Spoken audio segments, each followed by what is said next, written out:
Hello everyone, welcome to our YouTube channel. तो चलो फिर जल्दी से अपना आज का सेशन स्टार्ट करते हैं। हमारे पास सबसे पहला क्वेश्चन है, हमने जो फर्स्ट 30 क्वेश्चंस लिए हैं वो है असर्शंस और रीजन से रिलेटेड। ये असर्शन और रीजन से रिलेटेड अगर देखोगे तो हर एक यूनिवर्सिटी अब एग्जाम में क्वेश्चंस कवर करती है। दो पैटर्न पे क्वेश्चंस होते हैं, एक तो असर्शन रीजन पे और एक जो दो स्टेटमेंट दिया रहता है और आपको बताना होता है कि कौन सा स्टेटमेंट करेक्ट है कौन सा इनकरेक्ट है। तो आज जो हम लोग 30 क्वेश्चंस डिस्कस करने वाले हैं वो इन्हीं असर्शन एंड रीजन से रिलेटेड है। अच्छा, 4 ऑप्शन दिया हुआ है हर एक क्वेश्चन में। पहले ऑप्शन में ये है कि असर्शन रीजन दोनों करेक्ट है, दूसरे में ये है कि असर्शन रीजन दोनों इनकरेक्ट है, तीसरे में है कि असर्शन करेक्ट है बट रीजन इनकरेक्ट है, एंड चौथे में है कि रीजन करेक्ट है बट असर्शन इनकरेक्ट है। तो देखते हैं, हमारे पास सबसे पहला क्वेश्चन है कि transference of workers from agriculture to industries will result in higher national productivity per head. कह रहा है कि अगर वर्कर्स एग्रीकल्चर सेक्टर से हट करके इंडस्ट्री सेक्टर में जाएं, शिफ्ट हों, तो क्या नेशनल प्रोडक्टिविटी पर हेड बढ़ेगी? बट ऑब्वियस बढ़ेगी। क्यों? क्योंकि इंडस्ट्रीज में जब वो वर्क करेंगे तो नो डाउट प्रोडक्शन इंक्रीज होगी। एंड सेकेंड रीजन में बोला है कि productivity per head in industries is generally higher than agriculture. No doubt आप रीजन अगर देखो तो करेक्ट है ना। कह रहा है कि इंडस्ट्रीज में जो प्रोडक्टिविटी होती है पर हेड वो कंपैरेटिवली एग्रीकल्चर से ज़्यादा होती है। एग्रीकल्चर में जनरली क्या होता है कि एक ही लैंड पे बहुत सारे लोग इन्वॉल्व होते हैं, बट इंडस्ट्रीज़ में ऐसा नहीं होता है। इंडस्ट्रीज़ में क्या होता है, जितने लोगों की ज़रूरत है उतने ही लोग एक पर्टिकुलर मशीन पे वर्क करते हैं। क्लियर? तो यहाँ असर्शन भी करेक्ट है, रीजन भी करेक्ट है। तो करेक्ट आंसर होगा ए कि both assertion and reasons are correct. Next is assertion दिया deficit financing provides a necessary supplement to private voluntary saving. अब देखो, सबसे पहले तो डेफिसिट फाइनेंसिंग की अगर हम बात करें तो इसकी वजह से इन्फ्लेशन होता है, और अगर इन्फ्लेशन हुआ मार्केट में तो नो डाउट ये आपकी सेविंग्स को पूरी तरीके से अफेक्ट करता है। जो भी आपने अपनी सेविंग की होगी या जो भी आपकी सेविंग्स हैबिट होंगी उन सब को ये एडवर्सली अफेक्ट करेगा। और हमसे असर्शन में क्या कह रहा है कि डेफिसिट फाइनेंसिंग की वजह से प्राइवेट वॉलंटरी सेविंग बढ़ेगी, पॉसिबल ही नहीं है। रीजन कह रहा है deficit financing by increasing incomes makes way for more savings. Deficit financing की वजह से क्या हमारे पास ऑप्शन खुलते हैं सेविंग्स इंक्रीज करने के लिए? नो, डेफिसिट फाइनेंसिंग सिंपली क्या करती है, इन्फ्लेशन को इंक्रीज करती है, एंड क्योंकि इन्फ्लेशन इंक्रीज होने से हमारी सेविंग्स डिक्रीज हो जाएगी, दैट इज जो सेविंग्स उसको एडवर्सली अफेक्ट करेगा। तो ना तो असर्शन करेक्ट है ना रीजन करेक्ट है, तो करेक्ट आंसर होगा B. Next, in India indirect taxes constitute a large share in government revenue. अब अगर देखा जाए ना तो जीएसटी की बात करो, जीएसटी का पोर्शन ज़्यादा होता है कंपैरेटिवली डायरेक्ट टैक्स से, and taxes are an important source of income to the government. No doubt ये भी करेक्ट है। तो बोथ स्टेटमेंट ही करेक्ट है, दैट इज असर्शन भी करेक्ट है एंड रीजन भी करेक्ट है। तो करेक्ट आंसर होगा A. Next, price mechanism operates efficiently when there is perfect competition. अब पहले तो समझो कि व्हाट इज प्राइस मैकेनिज्म। अब प्राइस मैकेनिज्म की बात करें तो ये क्या करता है कि डिमांड एंड सप्लाई के बीच का जो फोर्सेस है ना उसी सिस्टम को रेफर करता है price mechanism. And demand and supply कि जो फोर्सेस हैं वो बेसिकली क्या डिटरमाइन करती है, कमोडिटीज़ की प्राइस को। ये हमने पढ़ा था किसमें, परफेक्ट कंपटीशन में। और यही चीज़ लिखा है कि price mechanism operates efficiently when there is perfect competition. Yes, perfect competition में जो हम लोग प्राइस डिटरमाइन करते हैं वो किसकी हेल्प से करते हैं, with help of demand and supply. Clear?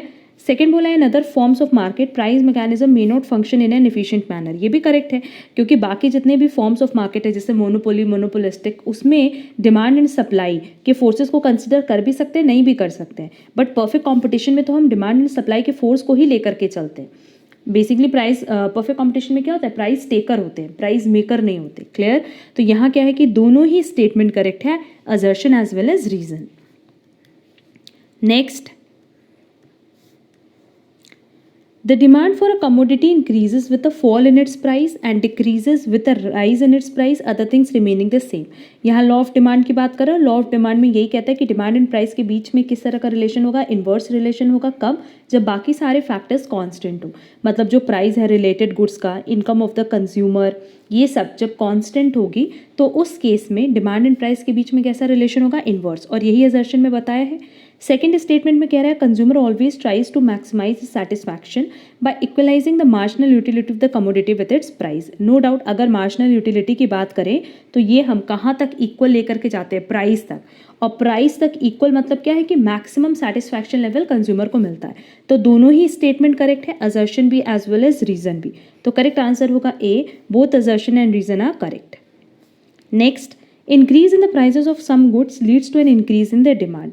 आप देखो क्वेश्चन में क्या कह रहा है कि या हम लोग बात करें वेबलन गुड्स की, जैसे अगर हम लोग बात करें डायमंड की, कॉस्टलियर कारपेट की, तो उनके केस में क्या होता है कि जैसे जैसे प्राइस बढ़ती है वैसे वैसे उसकी डिमांड भी बढ़ती जाती है। क्यों? क्योंकि वो स्टेटस सिंबल होता है।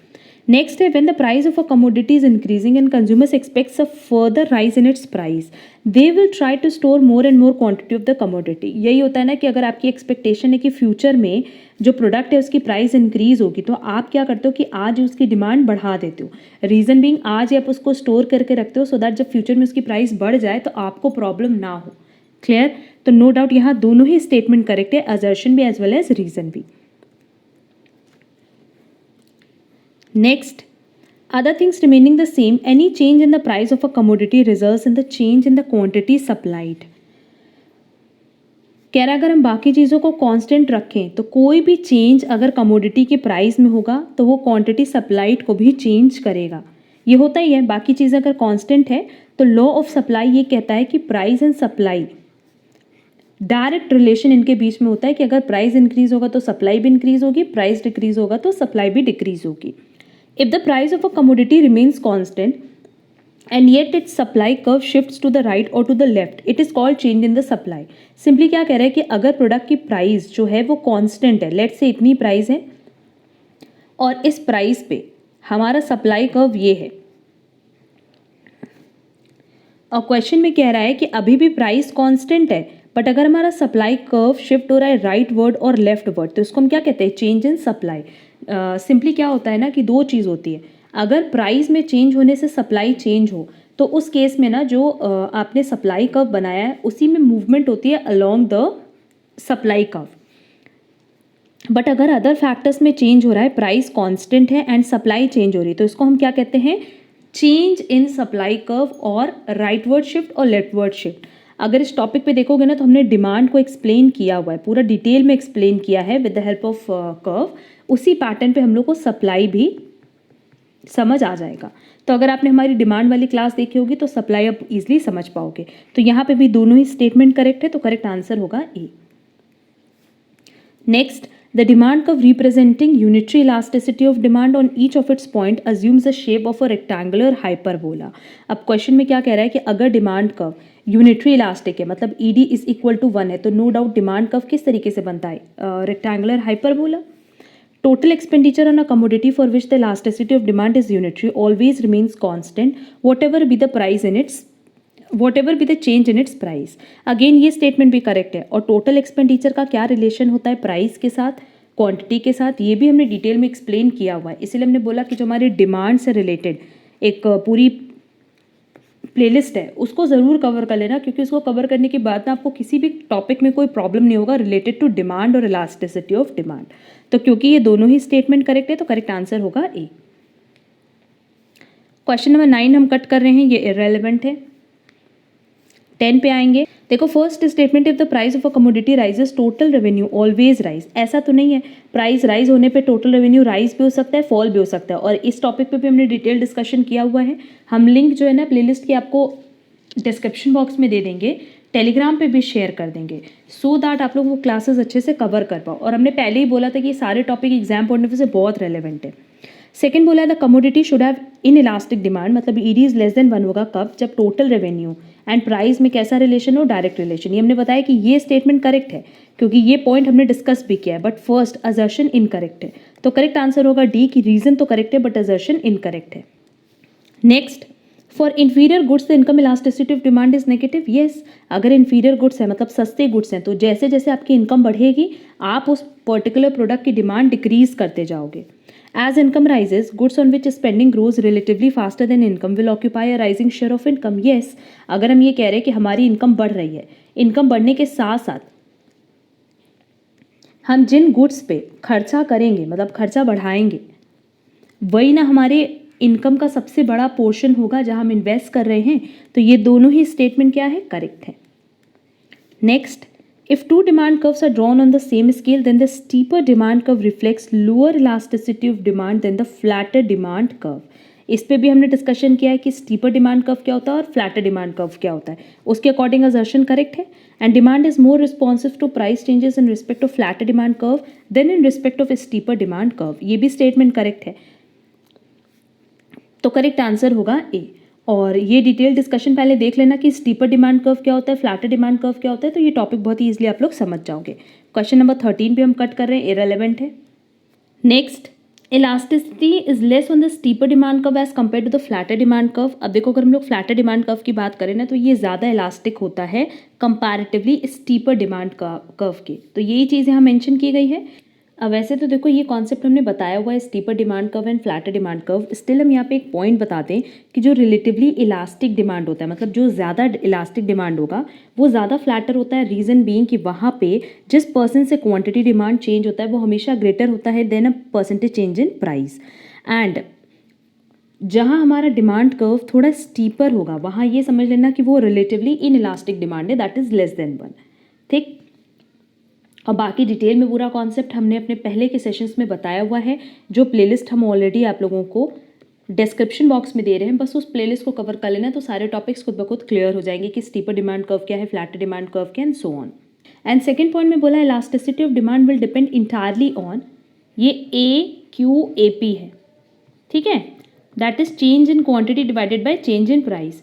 Since price by quantity same for both at the point of interaction, तो सही तो है, जो चेंजेस होता है उसी पे तो ज़्यादा डिपेंड करता है, ये प्राइस है सॉरी, चेंजेस पे ज़्यादा डिपेंड करता है ना कि ओरिजिनल प्राइस ओरिजिनल क्वांटिटी पे। तो करेक्ट आंसर होगा ए कि दोनों ही स्टेटमेंट करेक्ट है।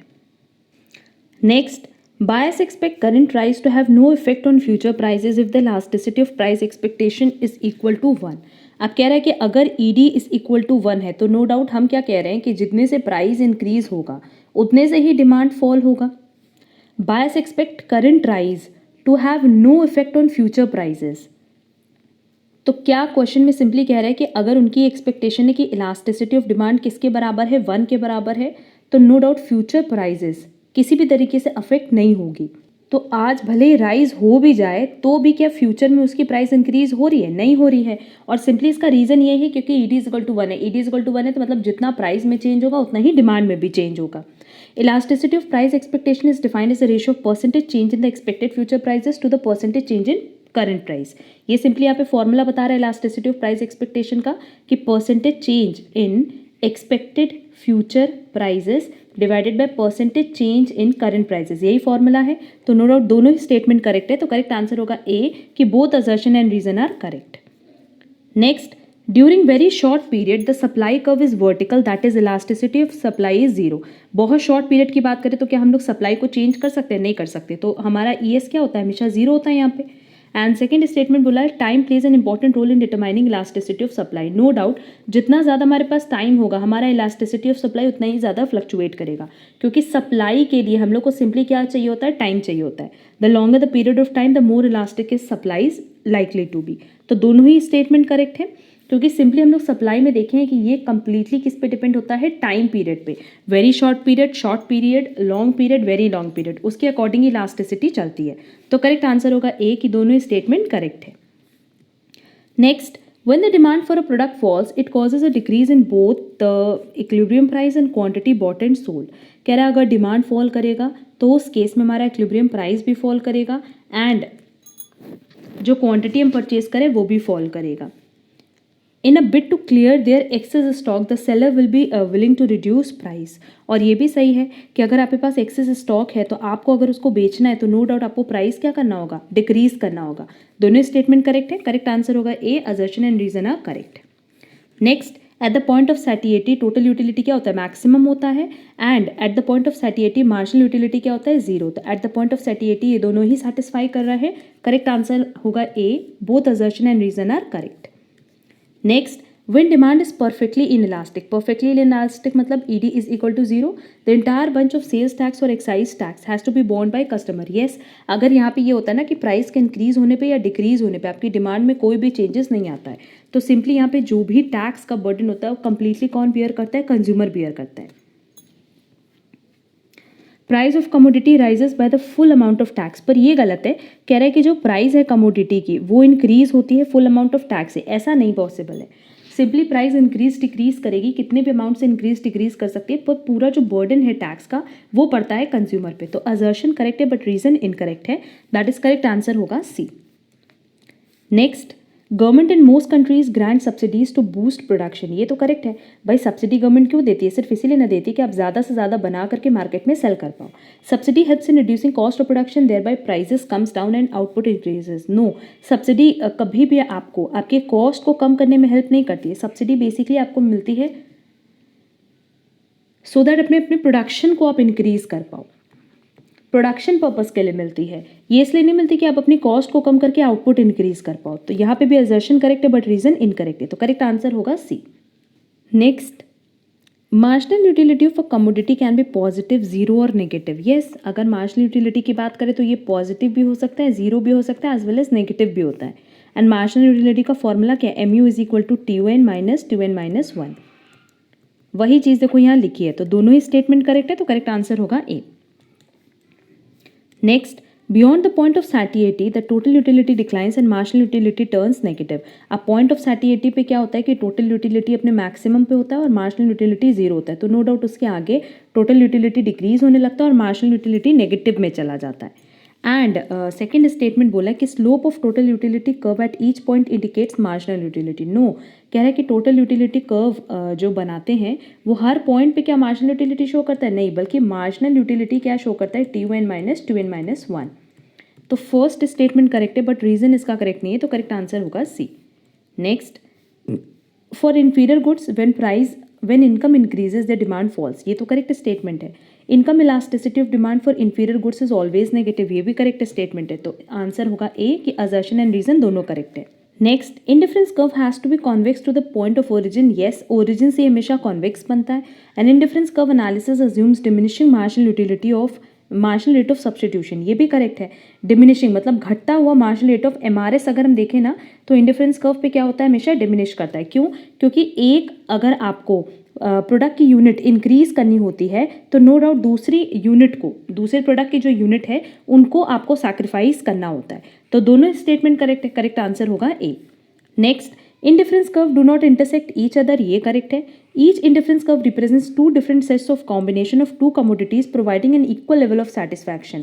देखो equal level of satisfaction तो होता है, दो commodities का set भी होता है, बट दो different set of combination, सिर्फ दो set हमारे पास नहीं होता है, कई सारे, मतलब जो दो commodities हैं A और B, इनके कई सारे हमें सेट्स बनाने होते हैं, कॉम्बिनेशंस बनाने होते हैं जिन पे हमें इक्वल लेवल ऑफ सेटिस्फैक्शन मिलता है। तो असर्शन करेक्ट है, रीजन इनकरेक्ट है, करेक्ट आंसर होगा सी कि असर्शन करेक्ट है बट रीजन इनकरेक्ट है।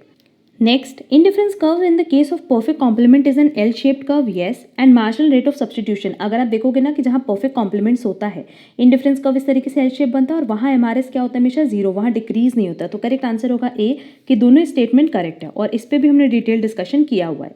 Budget line moves parallel to itself because of change in income only. Yes, अगर बजट लाइन की बात करें तो ये हमेशा पैरेलली चलता है। क्यों? क्योंकि इसमें सिर्फ इनकम चेंज होती है, बाकी जो आपका प्रोडक्ट का कॉम्बिनेशन है वो तो चेंज हो नहीं रहा है। When prices of both commodities changes in the same direction and same proportion, तो जो बजट है वो हमेशा राइटवर्ड शिफ्ट होगा parallel to the original position, income remaining the same. Yes, अगर ये है तो ये इधर ही ना शिफ्ट होगा।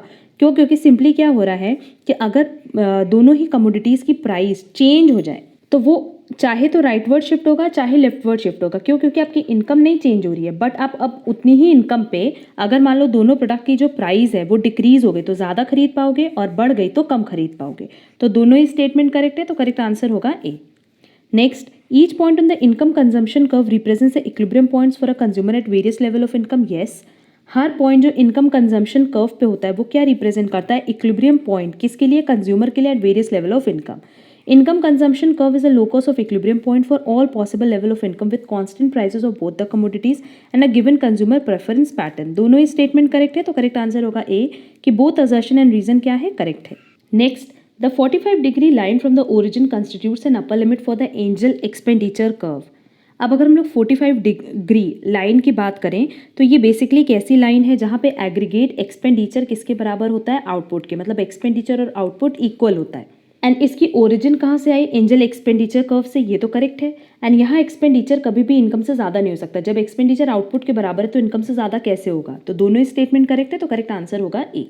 कि all inferior goods are not गिवन गुड्स, ये भी करेक्ट है, क्योंकि जनरली क्या होता है, हमने पढ़ा भी है कि गिवन गुड्स मतलब होता है जैसे बाजरा, and inferior goods low quality products होते हैं। बेसिकली दोनों ही लो क्वालिटी प्रोडक्ट्स होते हैं, बट इन्फीरियर गुड्स, क्या सारे इन्फीरियर गुड्स गिवन गुड्स होते हैं? No, few inferior goods call गिवन goods whose negative income effect is so strong as to outweigh the positive substitution effect, ये भी करेक्ट है। कुछ ही ऐसे इन्फीरियर गुड्स गिवन गुड्स होते हैं जिनका नेगेटिव इनकम इफेक्ट इतना ज़्यादा होता है कि वो पॉजिटिव सब्सटीट्यूशन इफेक्ट को ओवरकम करते। ठीक है, तो दोनों ही स्टेटमेंट क्या है, करेक्ट है। और इन्फीरियर गुड्स और गिवन गुड्स के बारे में भी हमने डिटेल डिस्कशन किया हुआ है, जो हमने अपने सेशंस अपलोड किए हैं रिलेटेड टू डिमांड। इसीलिए हमने बोला कि डिमांड वाली क्लास अच्छे से कर लो, तो ये सारे टॉपिक आपको बहुत अच्छे से समझ में आ जाएंगे। The essential conditions for price discrimination practice to succeed in different markets are. अब प्राइस डिस्क्रिमिनेशन की बात करें तो जनरली ये एक ऐसी प्राइसिंग स्ट्रैटेजी है जहाँ बिजनेसमैन क्या करते हैं कि सेम प्रोडक्ट के लिए अलग अलग पर्सन से अलग अलग चार्ज करते हैं। क्लियर? मतलब गुड और सर्विसेज जो भी वो प्रोवाइड करे वो तो सेम होगी, बट उसी सेम गुड और सर्विसेज के लिए वो अलग अलग मार्केट प्लेस में अलग अलग चार्ज करते हैं। मतलब डिफरेंट कस्टमर से आप डिफरेंट चार्ज कर रहे हो। तो जो क्वेश्चन में हमसे पूछा है कि प्राइस डिस्क्रिमिनेशन अलग अलग मार्केट में कब पॉसिबल है, तो ये तब पॉसिबल है जब परफेक्ट कॉम्पिटिशन ना हो, दैट इज मार्केट में कैसा कॉम्पिटिशन हो, इम्परफेक्ट कॉम्पिटिशन हो। दूसरा, मार्केट का सेगमेंटेशन बनाओ, मतलब मार्केट का सेपरेशन ज़रूरी है, तभी ये पॉसिबल है। अगर मार्केट एक दूसरे से सेपरेटेड नहीं है तो उस केस में आप कभी भी प्राइस डिस्क्रिमिनेट नहीं कर पाओगे। And third, elasticity of demand भी यहाँ बहुत इंपॉर्टेंट रोल प्ले करती है, क्योंकि जो लोग कम इनकम ग्रुप वाले, मतलब जो कम इनकम जनरेट कर रहे हैं, वो नो डाउट कोशिश करेंगे कि वो लेस एक्सपेंडिचर में ज़्यादा से ज़्यादा परचेज कर पाए। ऑन द अदर हैंड जो हायर इनकम ग्रुप है उनको उतना फर्क नहीं पड़ेगा, वो ज़्यादा स्पेंड करने को रेडी होते हैं। क्लियर? तो ऑप्शन देख लेते हैं। तो ऑप्शन देखते हैं, firms must have strong interdependence पर से। कह रहा है कि फर्म का आपस में इंटरडिपेंडेंस होना चाहिए, तो ये तो पॉसिबल नहीं है। अगर इंटरडिपेंडेंस होगा तो क्या उस केस में प्राइस डिस्क्रिमिनेशन पॉसिबल है? नहीं। Firm must have some control over the price of the product. No doubt अगर प्राइस पे कंट्रोल ही नहीं होगा तो उस केस में आप कभी भी प्राइस डिस्क्रिमिनेट नहीं कर सकते। तो यहाँ देखो डिफरेंशिएटेड प्रोडक्ट की बात कर रहा है, यहाँ डिफरेंशिएटेड प्रोडक्ट होगा तब प्राइस डिस्क्रिमिनेशन नहीं होगा। प्राइस डिस्क्रिमिनेशन किसके लिए होता है? सेम प्रोडक्ट के लिए। तो ये भी पॉइंट रिलेवेंट नहीं है। Price elasticity of demand must differ in different market से करेक्ट है, and markets for the products must be separable. ये हमने बताया कि डिविजन होना चाहिए, दैट इज मार्केट सेगमेंटेशन होना चाहिए। तो करेक्ट आंसर होगा बी डी ई, जो कि ऑप्शन सी में दिया है, तो करेक्ट आंसर होगा C. Next, if the market price of PQR Limited is 44 और EPS भी given है, that is earning price per share, और retention ratio हमारे पास given है, then the multiplier according to Graham and Dodd model of dividend policy is। अब Graham and Dodd model की बात करें तो इनके अकॉर्डिंग जो फॉर्मूला है वो है market price per share is equal to multiplier dividend per share plus earning per share divided by 3।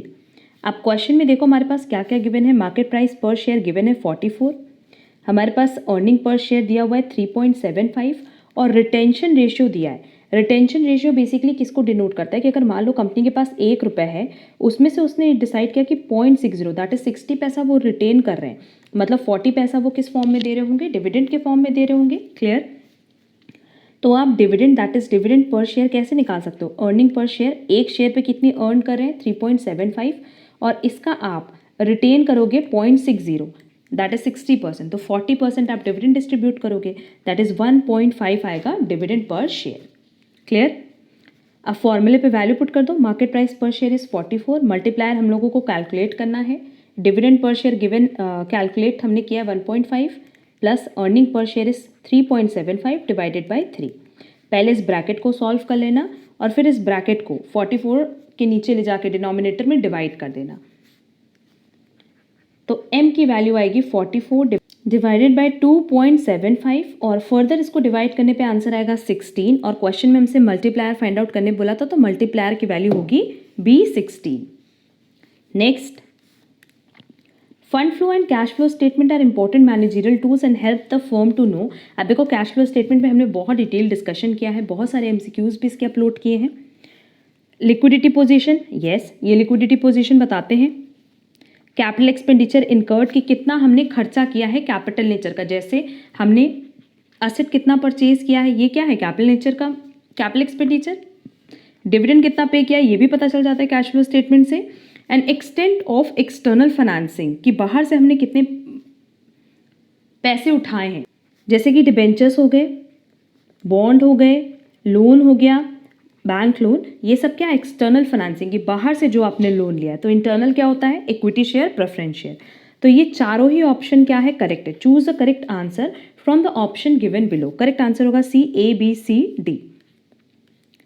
Next, अब देखो ये क्वेश्चन क्योंकि इंपॉर्टेंट है, बट हमने अभी रिसेंटली इंपॉर्टेंट 10 MCQs अपडेट किए थे जो कि मैच द फॉलोइंग से रिलेटेड थे। अगर वो क्लास अभी नहीं किए तो कर लेना, उसकी लिंक आपको डिस्क्रिप्शन बॉक्स में मिल जाएगी, वहाँ ये क्वेश्चन हमने एक्सप्लेन किया है।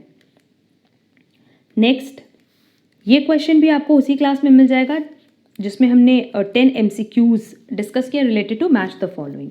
नेक्स्ट क्वेश्चन है, the salient features of zero base budgeting are, it is a decision oriented approach, yes. The decision unit is broken into understandable decision packages which are ranked according to importance, yes. Zero based budgeting में basically हम लोग यही करते हैं कि importance के basis पे rank allot करते हैं। Next, the responsibilities shifted from top management to the manager of the decision unit, yes. जो top management है वो अपना responsibility आगे के level of management को shift कर देती हैं। It is an accounting oriented approach, no. Top management decides why a particular amount of money should be spent on a particular decision unit, no. ये decision यहाँ कौन लेते हैं, बाकी level of management other than top level management। तो option A B C ये तीनों ही सही है जीरो बेस बजटिंग के रिस्पेक्ट में। तो ऑप्शन देखते हैं, choose the correct answer from the option given below. Correct answer होगा B, A B and C only. Next, entrepreneurs who are characterized by a refusal to adopt opportunities and make changes in production systems even it affects the return of the organization। मतलब आपको पता है कि आप change अगर लाओगे organisation में तो वो आपके रिटर्न पे भी अफेक्ट डालेगा, आपका रिटर्न इंक्रीज होगा, बट स्टिल आप किसी भी तरह की कोई अपॉर्चुनिटीज ग्रैब नहीं करना चाहते, आप कोई भी चेंज नहीं करना चाहते प्रोडक्शन में, तो ऐसे एंटरप्रेन्योर को हम कहते हैं ड्रोन एंटरप्रेन्योर्स। क्लियर, ऐसे एंटरप्रेन्योर्स को किसी भी तरह का कोई चेंज पसंद नहीं आता। तो करेक्ट आंसर होगा A. Next, an outlier does not affect which of the following statistical measures, quartile range, standard deviation, median, regression coefficients. Choose the correct answer from the options given below. देखो सबसे पहले तो outlier का मतलब क्या होता है कि ये एक ऐसा डेटा पॉइंट है जो कि ये बताता है कि दूसरे ऑब्जर्वेशन से पहले ऑब्जर्वेशन की कितनी डिस्टेंस है। क्लियर, मतलब दो ऑब्जर्वेशन जब होगा तो दोनों ऑब्जर्वेशन के बीच में कितना गैप है, कितना डिस्टेंस है, उसी को हम कहते हैं आउटलायर। तो आपको बताना है कि आउटलायर किस किस स्टैटिस्टिकल मेजर को अफेक्ट नहीं करता है। ये क्वार्टाइल रेंज है और then standard deviation, then median, then regression coefficient. देखो मीडियन को तो बिल्कुल भी नहीं करेगा क्योंकि मीडियन क्या होता है, मिड वैल्यू होता है, तो इसके और इसके बीच की वैल्यू कभी भी मीडियन को अफेक्ट नहीं करेगी। और ये क्वार्टाइल रेंज नहीं, ये इंटर क्वार्टाइल रेंज है, ठीक है। तो इंटर क्वार्टाइल रेंज का फॉर्मूला क्या है, Q3 माइनस Q1। तो अगेन ये क्या आ रहा है, मीडियन, और मीडियन को कभी भी आउटलायर अफेक्ट नहीं करती। तो करेक्ट आंसर होगा B, A and C only. Next, when is the finite population multiplier expected to be approximately equal to 1? इसका करेक्ट आंसर होगा n is greater than equal to 20n, और इस पे हमने पहले डिस्कशन किया हुआ है। Next, theory of international trade promotes increase in demand for exportable products, no. Rise in prices and volumes, yes. Improvement in quality of products, yes. Reduction in prices and increase in quality for consumer. अगर international trade की बात करें तो ये price rise में and volume rise में, मतलब अगर वॉल्यूम राइज हो रही है उसके साथ साथ प्राइस भी राइज हो, इसको भी प्रमोट करता है।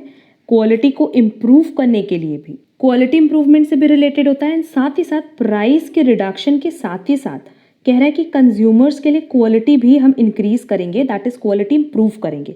तो ये तीनों ही पॉइंट करेक्ट है। तो करेक्ट आंसर होगा D, B, C and D only. Arrange the following economic identities in a sequential evolution to understand consumer demand. देखो हमारे पास 5 ऑप्शन दिया और लिखा है choose the correct answer from the option given below. तो अब इनको आपको जिस फॉर्म में ये इवॉल्व हुए थे उसके अकॉर्डिंग सेट करना है कि पहले कौन सी थ्योरी आई, देन कौन सी थ्योरी आई, एंड सो ऑन। तो सबसे पहली थ्योरी थी यूटिलिटी एनालिसिस, देन है indifference curve analysis, then law of demand, then demand elasticity analysis, and last हमारा डिमांड फोरकास्टिंग। ये हमारा सीक्वेंस है जो कि ऑप्शन सी में दिया है। Next, technical feasibility analysis will include which of the following? Crucial technical specifications with respect to design and product safety, yes. Engineering requirements, product development, product testing, plant location. ये सारे ही option correct है related to technical feasibility analysis. तो correct answer होगा B, A B C D and E.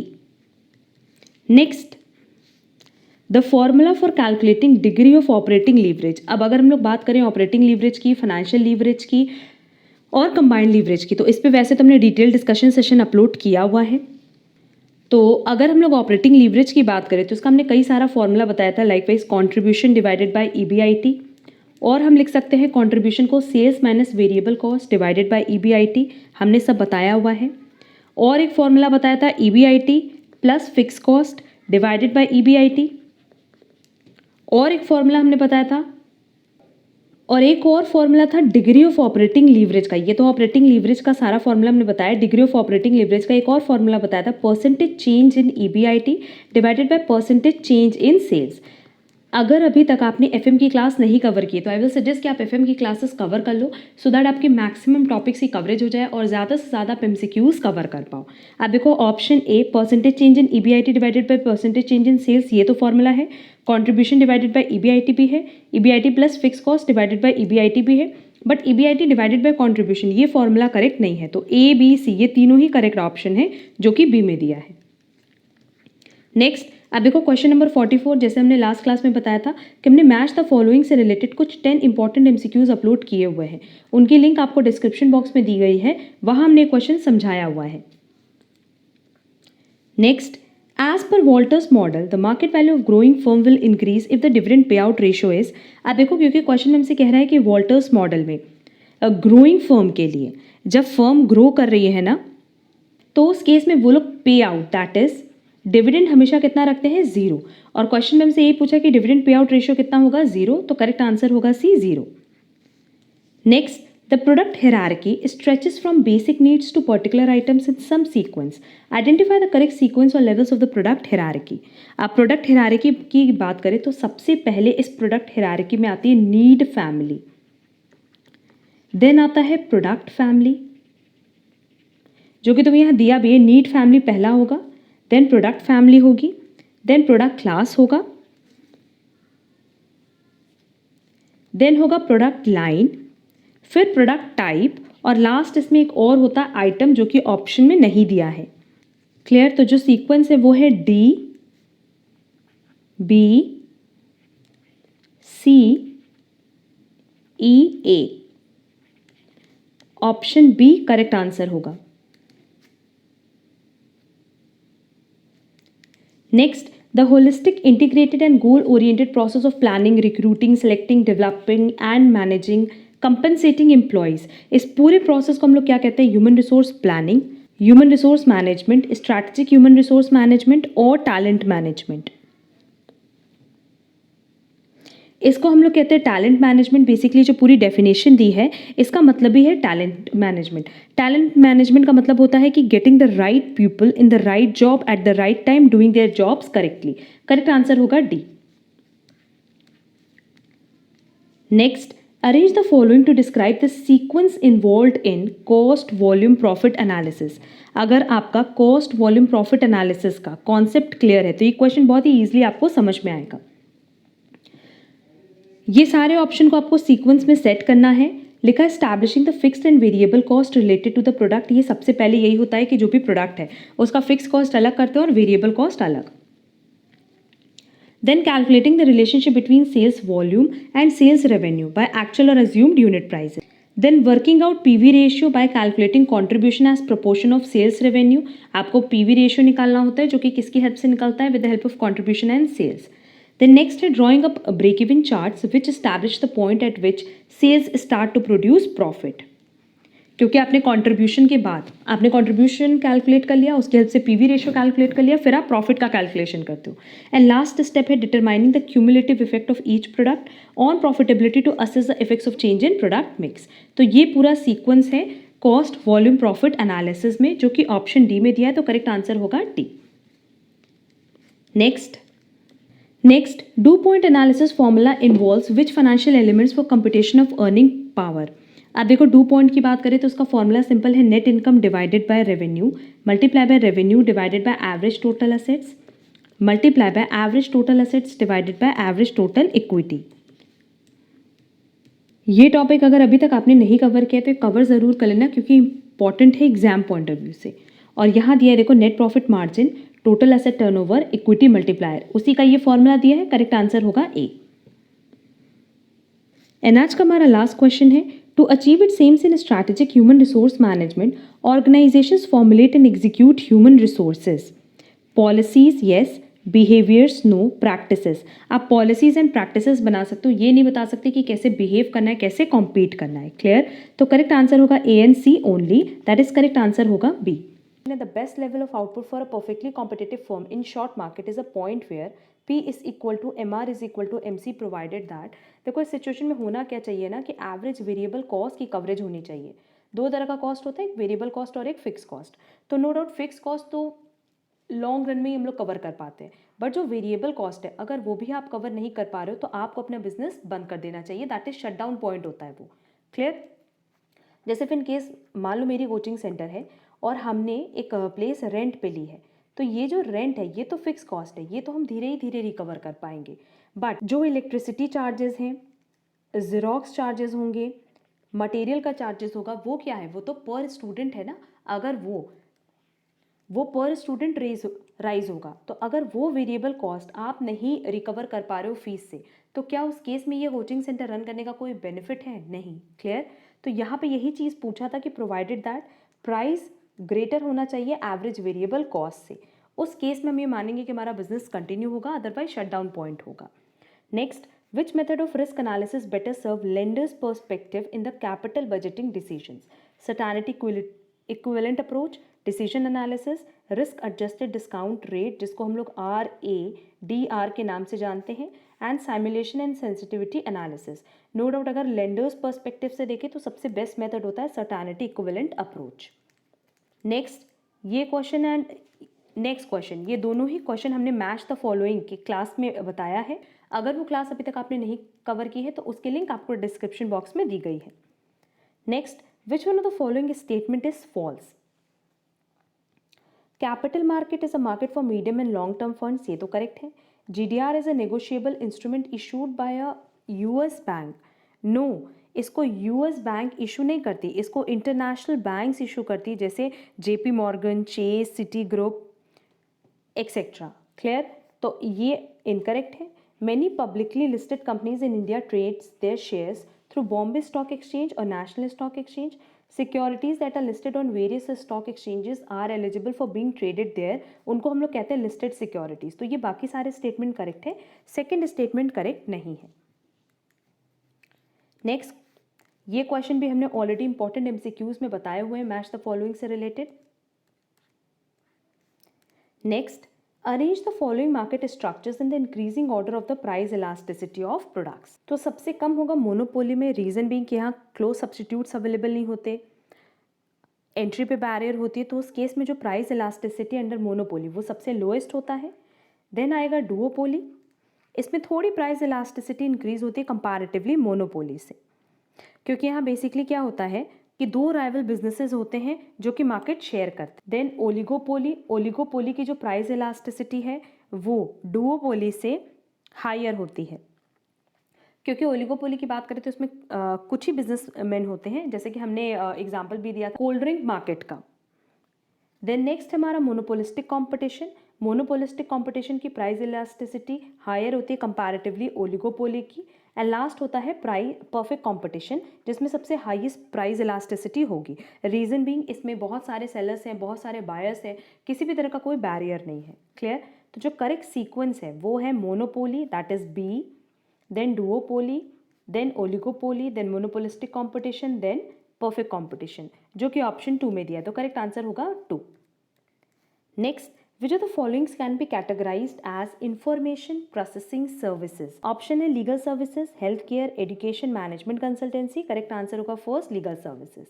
Then match the following की बात करें तो अगेन ये क्वेश्चन हमने ऑलरेडी अपलोड किया हुआ है, क्योंकि बहुत important MCQs exam point of view से, तो हमने वहाँ पर डिटेल डिस्कशन किया है। Next, which of the following are the correct statement with regard to positive skewed distribution. अब देखो ये जो स्टैटिस्टिक्स के क्वेश्चन है, बहुत सारे स्टूडेंट पूछते हैं कि मैम स्टैटिस्टिक्स के एमसीक्यूज कहाँ से करें। हमने स्टैटिस्टिक्स के लिए जो चैनल बनाया सीए काजल डेरोलिया, उस पर तो ऑलरेडी सब कुछ अपलोडेड है, डिटेल में भी हमने अपलोड किया है, बहुत सारे एमसीक्यूज भी अपलोड किया, और वो मोर देन इनफ है एग्जाम पॉइंट ऑफ व्यू से। तो पॉजिटिव स्क्यूड डिस्ट्रीब्यूशन में हम लोगों को पता है कि जो मीन है वो ग्रेटर होता है मीडियन से, एंड मीडियन ग्रेटर होगा मोड से। क्लियर? और हम इसको कैसे लिख सकते हैं कि Q3 minus median is greater than median minus Q1। तो देखो फर्स्ट ऑप्शन करेक्ट है एंड फोर्थ ऑप्शन करेक्ट है, तो करेक्ट आंसर होगा first, A and D only. ये इक्वल नहीं हो सकता, और मीन लेस देन मीडियन या लेस देन मोड नहीं होगा। ये नेगेटिवली स्क्यूड डिस्ट्रीब्यूशन पूछता, तब ये रिलेशन एग्जिस्ट करता। एंड स्क्यूनेस क्या होता है, पॉजिटिव स्क्यूनेस क्या होती है, नेगेटिव स्क्यूनेस क्या होती है, सब पे हमने डिटेल डिस्कशन किया है। Next, which of the following income is generally chargeable under the head income from other sources? Income from subletting house property, yes. Director fees, yes. Ground rent, yes. Agricultural income from outside India, insurance commission, income from sale of securities, ये यहाँ नहीं होगी, ये income from other sources का part नहीं है, बल्कि ये कैपिटल गेन का पार्ट है। Choose the most appropriate answer from the options given below. तो करेक्ट आंसर होगा 4, A, B, C, D, E only. अच्छा, एक पॉइंट यहाँ देखो, यहाँ लिखा income from subletting house property.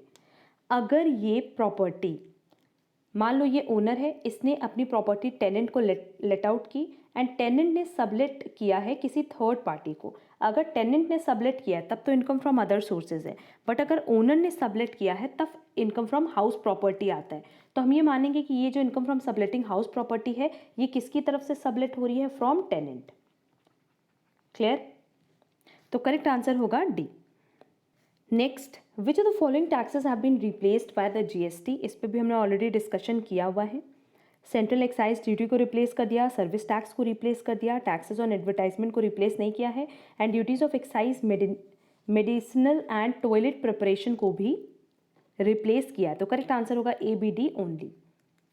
Next, which of the followings are included in person under section 17 subsection 1? Same point पे हमने पहले डिस्कशन किया हुआ है। एचयूएफ भी इंक्लूड करता है, कंपनी भी, फर्म भी, individual, local authority, association of person, ये सब ही पर्सन की डेफिनेशन में आते हैं। करेक्ट आंसर होगा 4, A, B, C, D, E and F। Next, principles of management are important and useful on account of the following reasons. देखते हैं। To increase managerial efficiency, yes. To attain social objectives, to train managers, to improve research, to coordinate material and human resources. देखा जाए तो principle of management इन सारे ही points के लिए relevant and useful होता है। तो करेक्ट आंसर होगा 4। ए जो कि माइनर है, takes a loan of ₹4,000 from B during his minority. On attaining majority he applies to B for a further loan of ₹3,000। मतलब एज अ माइनर उसने 4,000 का लोन लिया था, एंड फिर जब वो मेजर में कन्वर्ट हो गया, दैट इज 18+ हो गया, तो उसके बाद उसने और फर्दर 3,000 की डिमांड, उसने फर्दर 3,000 का लोन लिया बी से। B gives this loan and obtains a a combined promissory note of ₹7,000 for the two loans. This is considered as, अब देखो जब उसने 4,000 का लोन लिया, नो डाउट तब वो क्या था? माइनर था, और माइनर के साथ आप कोई भी कॉन्ट्रैक्ट करते हो तो वो वॉइड एब इनिशियो होता है, that is from the very beginning उसकी वैल्यू क्या होती है? 0। बट आगे लिखा हुआ था क्वेश्चन में कि उसने जो फर्दर लोन 3,000 लिया है, ये उसने तब लिया है जब उसने मेजॉरिटी अटेन कर ली थी, प्लस बी ने, जिसने लोन दिया है, उसने ए से कंबाइंड प्रोमिसरी नोट लिया 7,000 का, और ये 7,000 का प्रोमिसरी नोट उसने कब लिया? जब ए मेजॉरिटी में कन्वर्ट हो चुका था, है ना, मतलब जब वो मेजर हो चुका था, 18+ का हो चुका था, तब ये प्रोमिसरी नोट उसने लिया है। तो इस केस में इस तरह के कॉन्ट्रैक्ट को क्या मानेंगे? No doubt valid contract. क्यों? क्योंकि जब प्रोमिसरी नोट ए ने दिया उस पॉइंट ऑफ टाइम पे वो मेजर था, और मेजर के साथ तब कोई भी कॉन्ट्रैक्ट करते हो तो वो क्या होता है? वैलिड। तो करेक्ट आंसर होगा B. Next, identify the necessary conditions for price discrimination. Same pattern पे क्वेश्चन हमने अपने फर्स्ट MCQs सेशन में बताया था। There must be imperfect competition in market, yes. Market must be separable, yes. Differentiated products and interdependence between firms, no. क्योंकि अगर price discrimination की बात करें, मतलब सेम प्रोडक्ट के लिए, सेम गुड्स एंड सर्विसेज के लिए अलग अलग कस्टमर से अलग अलग चार्ज करने की बात कर रहे हैं, तो डिफरेंशिएटेड प्रोडक्ट्स तो हुआ ही नहीं। And elasticity of demand must be different in different markets. तो ए होगा, बी होगा, डी होगा, दैट इज करेक्ट आंसर होगा 4। Next, the exemption with respect to HRA, that is house rent allowance, is based upon the following factor. अच्छा, अगर इसकी conditions देखें तो जो एग्जेम्पशन होता है ना, least of the following exempt होता है। सबसे पहला, जितना एक्चुअल रेंट आपने पे किया -10% of basic salary plus DA। एक तो ये कंडीशन होती है। दूसरी कंडीशन होती है 40% या 50%। किसका? अगेन बेसिक सैलरी का प्लस DA का। तो ये दूसरी कंडीशन हुई। और तीसरी कंडीशन है कि जो भी आपको एक्चुअल HRA रिसीव्ड हुआ है, इनमें से जो भी लीस्ट होता है ना, इन तीनों फिगर में से जिसकी भी वैल्यू कम होगी उतना आपको HRA पे एग्जेम्पशन मिलता है। तो क्या रेंट पेड चाहिए होता है कैलकुलेशन के लिए? यस। प्लेस ऑफ रेसिडेंस चाहिए होता है, क्योंकि उसी की बेसिस पे हम कैलकुलेट करते हैं कि 40% या 50%। सैलरी, बेसिक सैलरी चाहिए होती है। HRA रिसीव चाहिए होता है। फेयर रेंट नहीं चाहिए होता, और मार्केट रेंट भी नहीं चाहिए होता। ओवरऑल जब हम एग्जेम्पशन का कैलकुलेशन करते हैं फॉर HRA, तो A to D चाहिए, दैट इज करेक्ट आंसर होगा 1। नेक्स्ट, ये क्वेश्चन हमने ऑलरेडी अपने 10 इंपॉर्टेंट MCQs जो अपलोड किए थे related to match the following, वहां बताए हैं, तो वहां से ये क्वेश्चन कवर कर लेना। Next, identify the principles of trade policy framework from the following under the WTO। तो प्रिंसिपल में एक प्रिंसिपल है इनका रेसिप्रोकेटी, दूसरा है नॉन डिस्क्रिमिनेटरी, फिर है binding enforceable commitment and transparent, जो कि A में दिया है, C में दिया है, and binding and enforceable commitment point D में दिया है। B और E इसका प्रिंसिपल नहीं है ट्रेड पॉलिसी फ्रेमवर्क का, तो करेक्ट आंसर होगा C। Next, skimming pricing strategy delivers results. अब देखो, प्राइस स्कीमिंग की बात करें तो इसको हम लोग स्कीमिंग प्राइसिंग का नाम भी देते हैं। और इसमें बेसिकली क्या होता है ना, कि जो भी कंपनी होती है वो इनिशियली, मतलब स्टार्टिंग में तो पर्टिकुलर प्रोडक्ट के लिए ज़्यादा चार्ज करती है, और फिर धीरे धीरे अकॉर्डिंगली अपने प्राइस को रिड्यूस करती है। क्लियर? प्राइस स्कीमिंग बेसिकली एक ऐसा प्रोसेस है जिससे आप नए प्रोडक्ट को मार्केट में एंटर करा सकते हो, और गोल यही होता है कि स्टार्टिंग में जितना ज़्यादा रेवेन्यू जनरेट कर सकें, और फिर धीरे धीरे कंपटीशन पे फोकस करते हैं। क्लियर? तो ऑप्शन देख लेते हैं। When the size of the market is large and it is a growing market, no, ये इसका पॉइंट रेलिवेंट नहीं है। When the product is perceived as enhancing the customers status in society. Next, when the firm uses it as an entry strategy. When the target market associates quality of the products with its price। तो skimming prices में B point और D point दोनों ही relevant है। Correct answer होगा 2। Next, if the scale parameter is greater than 1, that is R is greater than 1, तो उस case में CES production function क्या एग्जिबिट करेगा? ये एग्जिबिट करेगा कि जो इनपुट है अगर वो आप 100% से इंक्रीज करते हो तो आउटपुट नो डाउट इंक्रीज होगा, बट बाय 120%, जिसको हम लोग कहते हैं इंक्रीजिंग रिटर्न टू स्केल। तो करेक्ट आंसर होगा 4। Next, the assets of the partnership firm including any sums contributed by the partners to make up deficiencies of capital at the time of dissolution shall be applied in the following manner and order. किस order में होता है देख लेते हैं। सबसे पहले तो हम लोग क्या करते हैं कि जो भी थर्ड पार्टीज के डेट होते हैं उनको हम पे करते हैं। उसके बाद in paying each partner rateably what is due to him for advances as distinguished from capital। Capital के अलावा जो भी एडवांसेस आपने पार्टनर से लिए हैं उनका पेमेंट करते हैं। Then in paying to each partner rateably what is due to him on account of capital, फिर उनके अकाउंट कैपिटल का पेमेंट करते हैं। एंड लास्टली जो पैसा बच जाता है वो प्रॉफिट शेयरिंग रेशियो में डिस्ट्रीब्यूट कर देते हैं, dividing among the partners in the proportion in which they were entitled to share profits. तो करेक्ट आंसर होगा first CABD। Next, a coin and pair of dice are tossed together. The total number of possible outcome for an experiment is। अब देखो simply अगर हम लोग outcome की बात करें तो एक कॉइन को टॉस करने पे आइदर हेड आएगा या टेल आएगा, तो नंबर ऑफ पॉसिबल आउटकम कितने हो सकते हैं 2। वैसे अगर हम लोग डाइस की बात करें तो डाइस को रोल करने पे आइदर 1 2 3 4 5 6 आ सकता है, मतलब नंबर ऑफ पॉसिबल आउटकम्स कितने हो सकते हैं 6। बट क्योंकि यहाँ पे बोला है पेयर ऑफ डाइस, अब 2 डाइस की अगर हम बात करें तो 6 स्क्वायर हो जाएगा, तो कॉइन के लिए नंबर ऑफ पॉसिबल आउटकम है 2 और डाइस के लिए है 36। क्लियर। और क्वेश्चन में हमसे क्या बोला है total number of possible outcome, तो ये हमें पता है, दोनों को मल्टीप्लाई कर दो, total number of possible outcome कितना हो जाएगा 72। दैट इज करेक्ट आंसर होगा 2।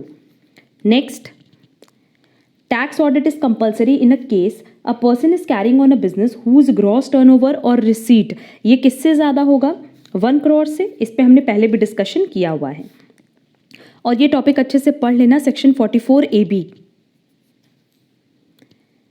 Next, a U-shaped long run average cost curve is based on the assumption that economies of scale prevails at small levels of output, yes. Diseconomies of scale prevails at large levels of output, yes. अगर economies of scale की बात करें तो ये small level of output पे ही prevail करता है, and diseconomies larger scale पे। Benefits of the division of labor and specialization accrue more at the lower scale of production, and managerial inefficiencies are prone to a higher scale of operation. अगर देखा जाए तो ये चारों ही point relevant है, जिसकी वजह से हमारा जो long run average cost curve है वो यू शेप्ड बनता है, इसीलिए करेक्ट आंसर होगा 2। नेक्स्ट क्वेश्चन, ये जो मैच द फॉलोइंग हमने क्लास अपलोड की थी, 10 मैच द फॉलोइंग हमने रेलेवेंट जो एग्जाम पॉइंट ऑफ व्यू से बहुत रेलेवेंट है वो अपलोड किए हैं, तो वहाँ पे ये पॉइंट हमने ऑलरेडी डिस्कस किया है, तो वहाँ से ये क्वेश्चन आप जरूर से कवर कर लेना, उसके लिंक आपको डिस्क्रिप्शन बॉक्स में दी गई है। An economy grows at 5%, 12%, 7% over the last 3 years. The average annual increases over this period would be। अब क्वेश्चन में हमसे क्या पूछा है, average annual growth rate. Average annual growth rate का फॉर्मूला देखो क्या है, जो भी ग्रोथ रेट होगा in period A plus growth rate in period B and so on.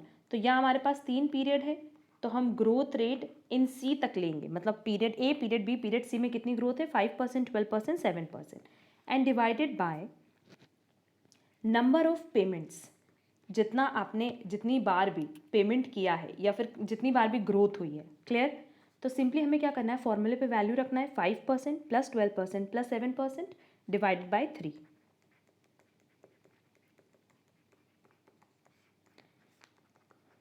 तो सिंपली आप इसको कैलकुलेट करोगे तो एग्जैक्ट आंसर आएगा 8%। करेक्ट आंसर होगा थर्ड, इक्वल टू 8%। तो बस फॉर्मूले पे आपको वैल्यू पुट करनी थी और कुछ भी इस क्वेश्चन में नहीं पूछा था। Next, cash flows are presumably reinvested in capital budgeting decisions at discount rate, market rate, cost of capital, riskless rate, internal rate of return. आपको ऑप्शन बताना है कौन सा करेक्ट है। अब देखो, अगर हम लोग कैश फ्लो की बात करें तो उसका जो री इन्वेस्टमेंट होता है कैपिटल बजटिंग डिसीजन में, वो डिस्काउंट रेट पे भी पॉसिबल है, वो कॉस्ट ऑफ कैपिटल पे भी पॉसिबल है, वो इंटरनल रेट ऑफ रिटर्न पे भी पॉसिबल है। तो करेक्ट आंसर होगा ACE। और जनरली जब हमने कैलकुलेशन किया है कैपिटल बजटिंग का, कैश फ्लो का, तो हमने यही तीनों रेट पढ़ा भी है, जो कि ऑप्शन 2 में दिया है। Next, the resource seeking FDI moves to a country where financial resources help MNCs improve their efficiency, per capita income and size of the market are large, raw materials and manpower are in abundance, technologies are available to improve productivity। अब कह रहे हैं resource seeking FDI किस तरह की country की तरफ move करेगी, नो डाउट जहाँ रॉ मटेरियल और मैन पावर की अबंडेंस हो, मतलब बहुत नंबर में, लार्ज नंबर में raw material and man power की अवेलेबिलिटी हो। तो करेक्ट आंसर होगा C। नेक्स्ट, ये क्वेश्चन हमने अपने फर्स्ट जो मैच द फॉलोइंग की क्लास अपलोड की है, उस क्लास में ये क्वेश्चन हमने डिस्कस किया था। सेम नेक्स्ट क्वेश्चन भी हमने वहाँ डिस्कस किया है, तो वहाँ से ये क्वेश्चन आप कंप्लीट कर लेना, लिंक आपको डिस्क्रिप्शन बॉक्स में दी गई है। Next, with reference to product hierarchy life insurance is an example of. जो प्रोडक्ट हिरारिकी है वो हमने पहले ही क्वेश्चन में डिस्कस की हुई है और उसमें लाइफ इंश्योरेंस किस में रहता है, प्रोडक्ट क्लास में, फैमिली में, प्रोडक्ट लाइन में। करेक्ट आंसर होगा third. Next, the mode of joint venturing in international business that allows a company to conduct business in another country whose laws discourage foreign ownership is known as contract manufacturing, international franchising, joint ownership और licensing। Basically ये जो पूरी definition है ये licensing की है, तो correct answer होगा 4। Next, identify the components of the credit policy of the business firm from the following: collection policy, factoring, credit rating, credit analysis और terms of sale। Choose the correct answer from the following option.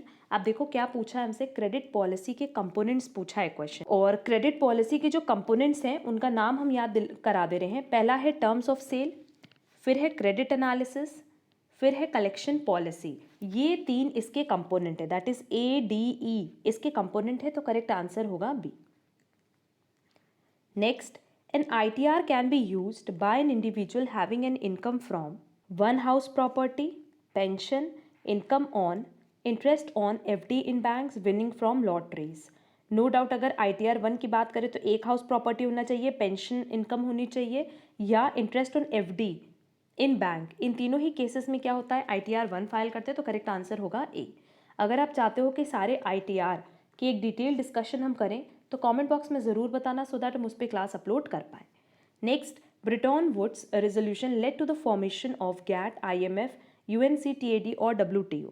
अब basically हम लोग अगर Britain woods की बात करें तो इसके दो मेजर अकम्पलिशमेंट्स थे, एक IMF और एक था IBRD, और क्योंकि हमारे पास क्वेश्चन में IMF दिया है तो करेक्ट आंसर होगा B. Next, the partial integration of agriculture with non agricultural income is done in case of. आप देखो पार्शियल इंटीग्रेशन बेसिकली क्या होता है, यहाँ जो बेनिफिट मिलता है स्लैब रेट का उसको डिनाई किया जाता है, और ये जो पार्शियल इंटीग्रेशन का केस है ये सिर्फ उन एसएससीज के केस में ही एप्लीकेबल होता है जहाँ स्लैब रेट एप्लीकेबल होता है, जैसे इंडिविजुअल, HUF, AOP, BOI। अब बेसिकली क्या बेनिफिट है बताएं कि अगर एग्रीकल्चरल इनकम हमारा 5,000 से ज़्यादा है प्लस नॉन एग्रीकल्चरल इनकम इस स्लैब रेट के अकॉर्डिंग, तो इस केस में हम पार्शियल इंटीग्रेशन यूज़ कर सकते हैं, और बाकी केसेस में तो आप कोई पार्शियल इंटीग्रेशन यूज़ नहीं कर सकते। बट ये ओवरऑल कहाँ एप्लीकेबल होता है, only in case of individual, HUF, AOP, BOI, और हमारे पास ऑप्शन 1 दिया है AOP, BOI, तो करेक्ट आंसर होगा A. Next, for a holding company all pre acquisition of profit losses of the subsidiary company are dash, while all post acquisition profit loss of the subsidiary company are. No doubt अगर हम pre की बात करें तो capital profit loss माना जाता है, और पोस्ट की बात करें तो रेवेन्यू प्रॉफिट लॉस माना जाता है, तो करेक्ट आंसर होगा बी। नेक्स्ट क्वेश्चन भी हमने ऑलरेडी अपने मैच द फॉलोइंग की क्लास में अपलोड किया हुआ है। Next, the values in one of the series in a bivariate data are multiplied by constant k, which of the following would change as a result of this. देख लेते हैं, Karl Pearson coefficient of correlation, क्या r change होगा? नहीं। Standard deviation होता है, covariance between the variables होता है, rank correlation coefficient, again R की बात कर रहा है, तो सिंपली क्या कह रहा है, the value in one of the series in a bivariate data set are multiplied by constant K. अब अगर कांस्टेंट के से मल्टीप्लाई हो रहा है तो जो आर की वैल्यू है उसमें तो कोई चेंज नहीं आएगा, बट स्टैंडर्ड डेविएशन में चेंज आता है, कोवेरियंस में चेंज आता है, और ये सारी प्रॉपर्टीज हमने अपने सेकंड चैनल का CA काजल डिरोलिया पे ऑलरेडी डिस्कस की हुई है, तो करेक्ट आंसर होगा 4, B and C only. Next, in which of the following cases the doctrine of supervening impossibility will apply? Impossibility known to the parties at the time of making of the contract। इन सब पे हमने already discussion किया हुआ है। Next, which of the following is not the feature of the Indian capital market? Co-promotes state level venture funds, government rules and regulations, link between savers investment opportunities, utilizes intermediaries। अब अगर हम लोग बात करें feature of Indian capital market की तो बाकी 3 feature है, but cooperate state level venture funds ये इंडियन कैपिटल मार्केट का फीचर नहीं है, तो करेक्ट आंसर होगा 1। Next, a contract is set to be discharge by rescission. Rescission के केस में कब खत्म होता है? When terms of an agreement are altered, when a party makes novation of a contract, when an aggrieved party exercises his option to avoid the contract, when a party to a contract waives his right under the contract, when none of the parties has performed its part for a long time and no one party has objected against it। अब क्योंकि हमने already in सारे topic पे discussion किया हुआ है, जो Indian contract act है उस पर हमने डिटेल में डिस्कशन किया हुआ है, तो करेक्ट आंसर होगा C as well as G, that is correct answer होगा 4। Next, which one of the following state taxes have not been replaced by GST? कौन सा टैक्स इसमें से रिप्लेस नहीं हुआ है? Special additional duty of customs. बाकी सारे टैक्सेस रिप्लेस हो चुके हैं। Next, what is the substantial growth rate of the company that enjoys return on equity 30% and a dividend payout ratio of 40%? Simply अगर हम लोग सस्टेनेबल ग्रोथ रेट फॉर्मूले की बात करें तो फॉर्मूला है return on equity multiply by 1 minus dividend pay out ratio. अब मेरे पास रिटर्न ऑन इक्विटी दिया हुआ है 30%, मेरे पास डिविडेंड पे आउट रेशियो दिया हुआ है 40%। इसको हम लोग और कैसे लिख सकते हैं? ये हो जाएगा 0.30 मल्टीप्लाई बाय 1 माइनस 0.40, और हम कह सकते हैं 0.30 multiply by 0.60, that is correct answer आएगा 18%। सिर्फ फॉर्मूले का एप्लीकेशन था। Next, a price ceiling below the equilibrium price often leads to a shortage of the commodity and possibly black marketing, commodity glut, increased consumption और price manipulation. No doubt, अगर price ceiling equilibrium price के below जाएगा, equilibrium price मतलब जहां demand और supply equal होती है, तो उस केस में जब भी कमोडिटी की शॉर्टेज होती है ना तो ब्लैक मार्केटिंग बढ़ जाती है। करेक्ट आंसर होगा 1। नेक्स्ट क्वेश्चन, नेक्स्ट चारों क्वेश्चन मैच द फॉलोइंग की क्लास में हमने ऑलरेडी अपलोड किया हुआ है।